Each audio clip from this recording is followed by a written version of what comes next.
जब तक तुम्हारे जीवन में आशा है कि कुछ मिलेगा, जिंदगी से कुछ मिलेगा, तब तक जिंदगी तुम्हें निराश करेगी, क्योंकि मिलने वाला कुछ भी नहीं है। जिस दिन तुम्हारी आशा छूट गई उसी दिन निराशा भी छूट गई। लोग सोचते हैं जब आशा छूट जाएगी तो हम बिल्कुल निराश हो जाएंगे। आशा छूट गई फिर तो निराश होने का उपाय ही नहीं, क्योंकि आशा निराशा साथ ही विदा हो जाते हैं। आशा की छाया है निराशा। जितनी तुम आशा करोगे उतनी निराशा पलेगी, उतने ही तुम हारोगे। जीतना चाहा तो ही हार सकते हो। लाओ त्सु कहता है मुझे कोई हरा नहीं सकता, क्योंकि मैं जीतना चाहता ही नहीं। तो कैसे हराओगे उस आदमी को जो जीतना चाहता है? प्रेम संगीत में खो जाता हूं। मुझे लगता है कि आप सितार बजा रहे हैं और मैं तबला बजा रहा हूं। कभी लगता है कि मैं तानपूरा बजा रहा हूं और आप तान लगा रहे हैं। प्रभु मुझे यह क्या हो गया है, कृपा कर मुझे थामे। थामे? धक्का देंगे। ऐसी शुभ घड़ी आ गई, तुम कहते हो कृपा कर थामे। यही तो मैं चाहता हूं कि सभी को हो जो तुम्हें हुआ है। ये जो मैं कह रहा हूं ये शब्द नहीं, संगीत ही है। और इसे अगर तुम सुनना चाहते हो तो सुनने की जो श्रेष्ठतम व्यवस्था है वो यही कि तुम भी मेरे संगीत में सहभागी हो जाओ। मेरी इस लय में तुम भी तानपूरा तो बजाओ कम से कम। तुम ऐसे दूर दूर खड़े न रह जाओ। तुम इस ऑर्केस्ट्रा में अंग बन जाओ, तभी तुम समझ पाओगे। शुभ हो रहा है, सौभाग्य की घटना घट रही है। तुम डरो मत। दो तबले पर ताल, बजाओ तानपूरा, साथ मेरे गाओ, साथ मेरे नाचो। इसी नृत्य में तुम खो जाओगे। इसी खोने से तुम्हारा वास्तविक होना शुरू होगा। इसी नृत्य में तुम विसर्जित हो जाओगे। तुम्हारी सीमाएं असीम में डूब जाएंगी। अचानक तुम पहली दफा जागोगे और पाओगे कि तुम कौन हो। इसी खो जाने में नींद टूटेगी, जागरण होगा और तुम कहते हो प्रभु थामे। समझ रहा हूं तुम्हारी अड़चन भी, तुम्हारे प्रश्न को भी समझ रहा हूं, क्योंकि जब कोई ऐसा डूबने लगता तो घबराहट स्वाभाविक होती कि क्या हो रहा, कहीं मैं पागल तो नहीं हुआ जा रहा। यहां कैसी वीणा और कैसा तबला, पूछने में भी तुम डरे होगे। प्रश्न को मैंने कहा तो बहुत लोग हंसे भी। उनको भी लगा ये क्या पागलपन है। तुमको भी लगा होगा क्या पागलपन है, ये मैं कर क्या रहा हूं। यहां सुनने आया हूं कि तबला बजाने, और ये कैसा तानपूरा मैंने साथ लिया। ये कैसी कल्पना में मैं उलझा जा रहा हूं। ये कोई सम्मोहन तो नहीं, ये कोई मन की विक्षिप्तता तो नहीं, ये कैसी लहर मुझ में उठी। मत घबराओ, यही लहर तुम्हें ले जाएगी उस पार। यही लहर नाव बनेगी। इसी लहर पर चढ़ने को कह रहा हूं। चढ़ जाओ इस लहर पर, इस लहर को चूको मत। ये लहर डुबाए तो डूब जाओ, ये उबारे तो उबरो, डुबाए तो डूबो। इस लहर के साथ अपना तादात्म्य कर लो। इस लहर से लड़ो मत, इसके विपरीत तैरो मत, इससे बचने की चेष्टा मत करो।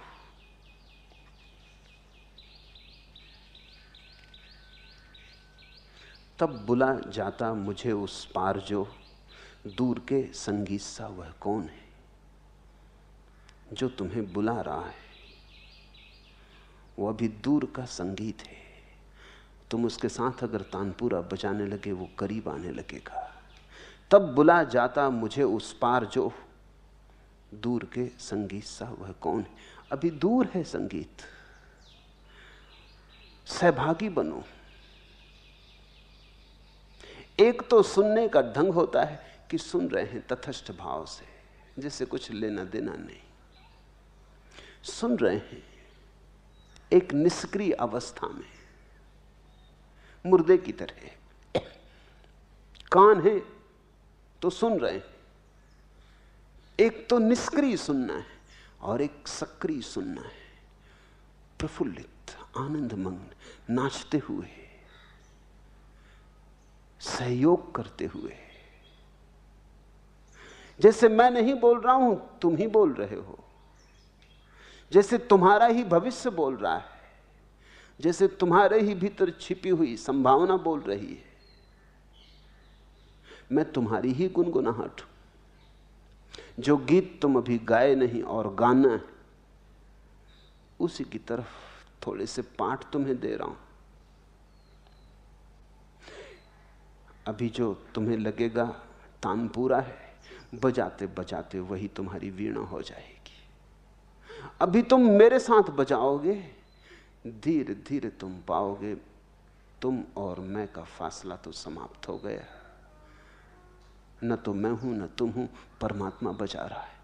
और तब तुम इस योग्य हो जाओगे कि कोई तुम्हारे पास आए तो वो अपना तानपूरा बजाने लगे। प्राणों के अंतिम पाहुन, चांदनी धुला अंजन सा विद्युत मुस्कान बिछाता, सुरभित समीर पंखों से उड़ जो नभ में घिर आता, वह वारिद तुम आना बन। ज्यों श्रांत पथिक पर रजनी छायासिया मुस्काती, भारी पलकों में धीरे निद्रा का मधु खुलकाती, त्यों करना तुम बेसुध जीवन। अज्ञात लोक से छिप छिप ज्यों उतर रश्मियां आती, मधु पीकर प्यास बुझाने फूलों के उर खुलवाती, छिप आना तुम छायातन। आने दो मुझे, तुम्हारे भीतर आने दो। थामने की बात ही मत उठाओ। तुम्हें मदमस्त होना है, तुम्हें शराबी बनना है, तुम्हें डोलना है किसी मदिरा में। थामने की बात ही मत उठाओ। तुम्हारा डर मैं समझता हूं कि ये क्या हो रहा है, कहीं मैं अपना होश तो ना खो दूंगा, कहीं मैं बेसुध तो ना हो जाऊंगा। ज्यों श्रांत पथिक पर रजनी छाया सिया मुस्काती, भारी पलकों में धीरे निद्रा का मधु खुलकाती, त्यों करना तुम बेसुध जीवन। यही अब तुम्हारी प्रार्थना हो, त्यों करना तुम बेसुध जीवन।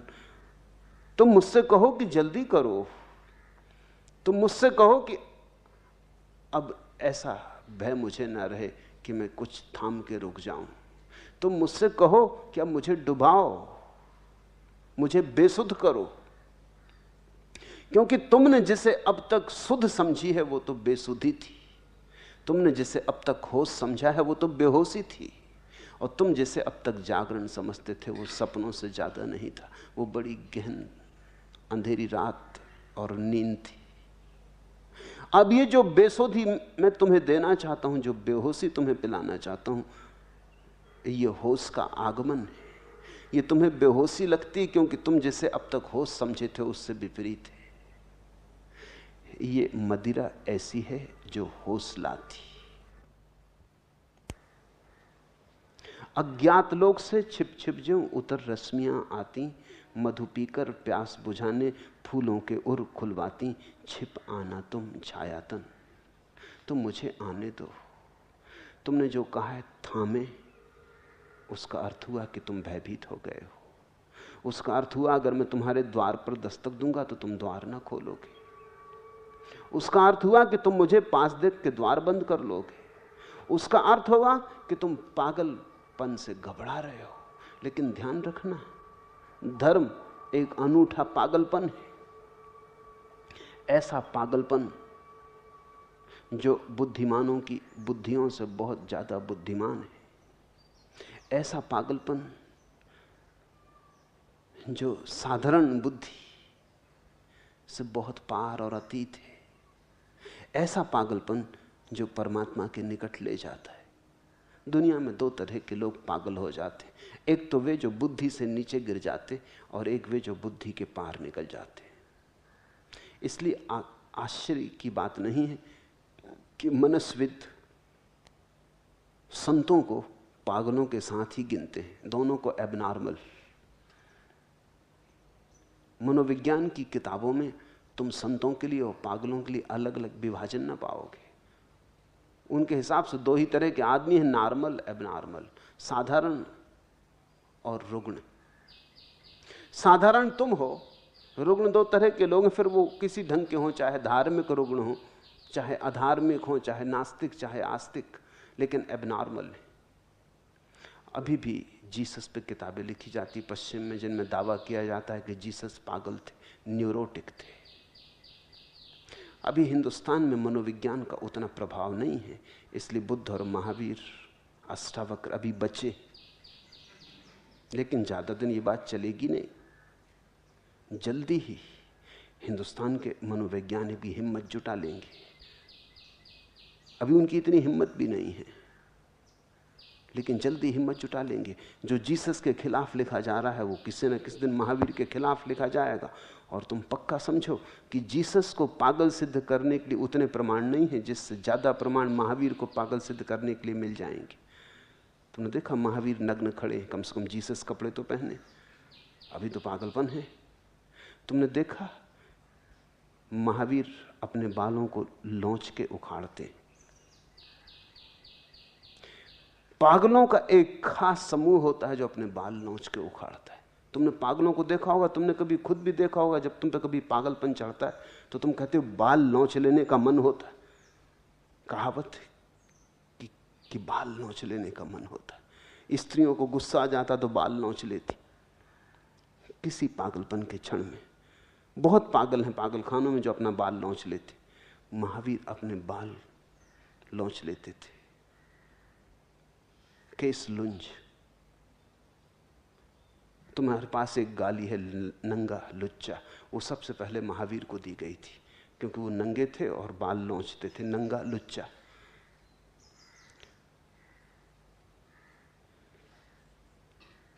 अगर महावीर में खोजना हो पागलपन तो पूरा मिल जाएगा।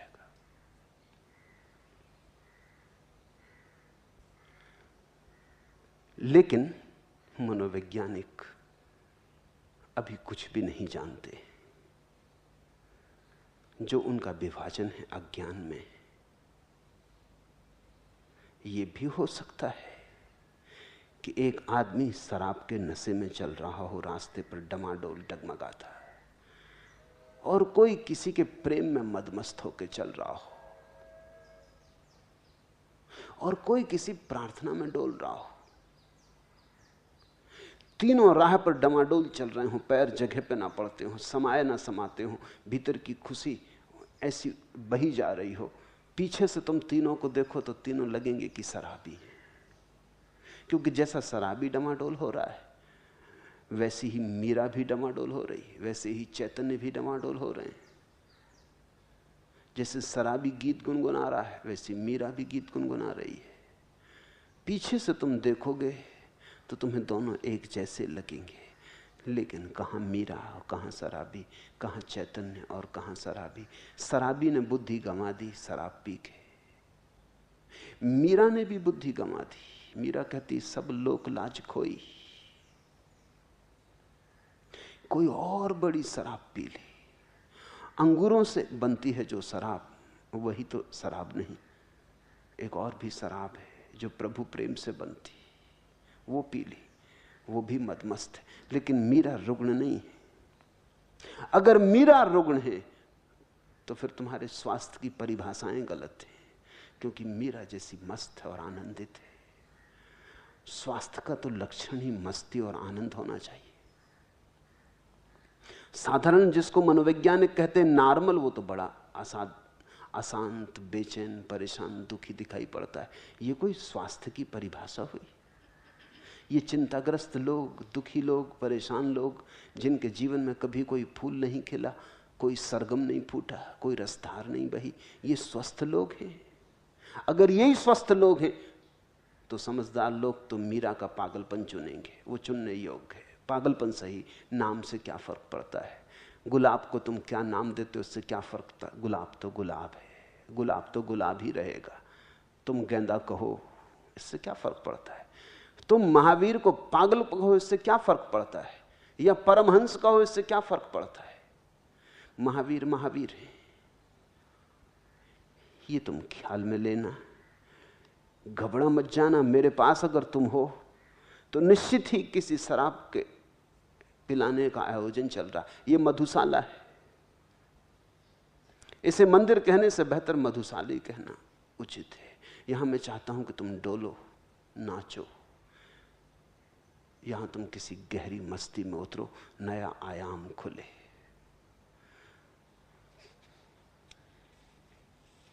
दूर दिल से सब कदूरत हो गई है, जीत कितनी खूबसूरत हो गई है, थोड़ा पियो मुझे।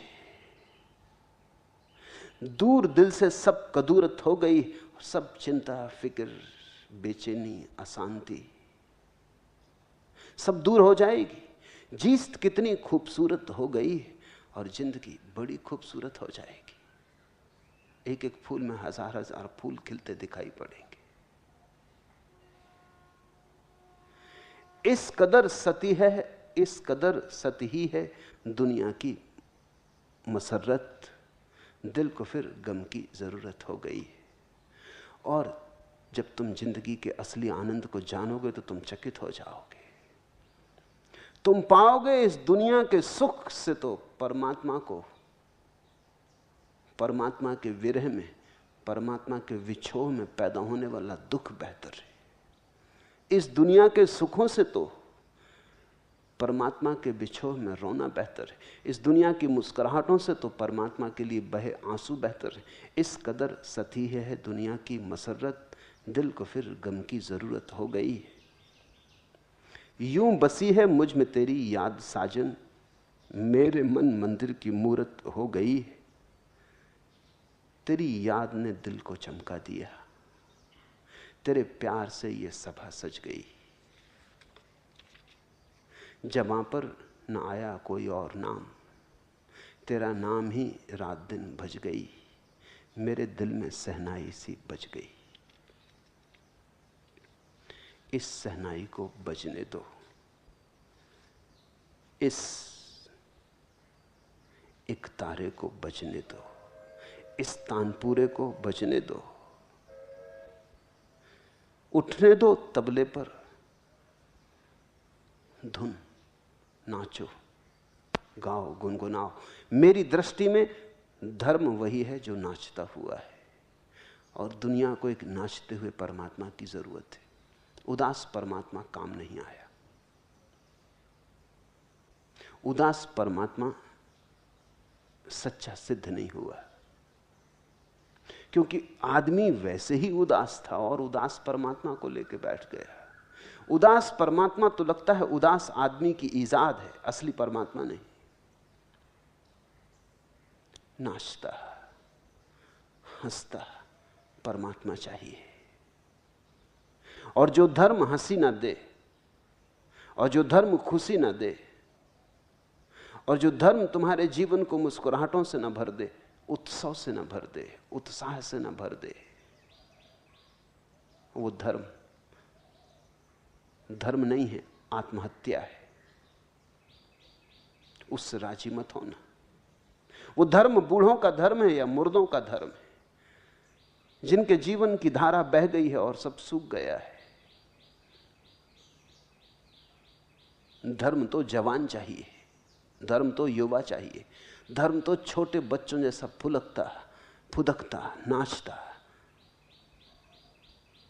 आश्चर्य भरा चाहिए। तो मैं यहां तुम्हें उदास और लंबे चेहरे सिखाने को नहीं हूं, और मैं नहीं चाहता कि तुम यहां बड़े गंभीर होकर जीवन को लेने लगो। गंभीरता ही तो तुम्हारी छाती पे पत्थर हो गई। गंभीरता रोग है। हटाओ गंभीरता के पत्थर को। वो पत्थर सरक रहा है और तानपुरा बजने को है, तुम कहते हो थामो, तुम कहते हो थामो मुझे। कहो कि धक्का दो, कहो कि ऐसा धक्का दो कि मैं तो मिट ही जाऊं, तानपुरा ही बजता रहे।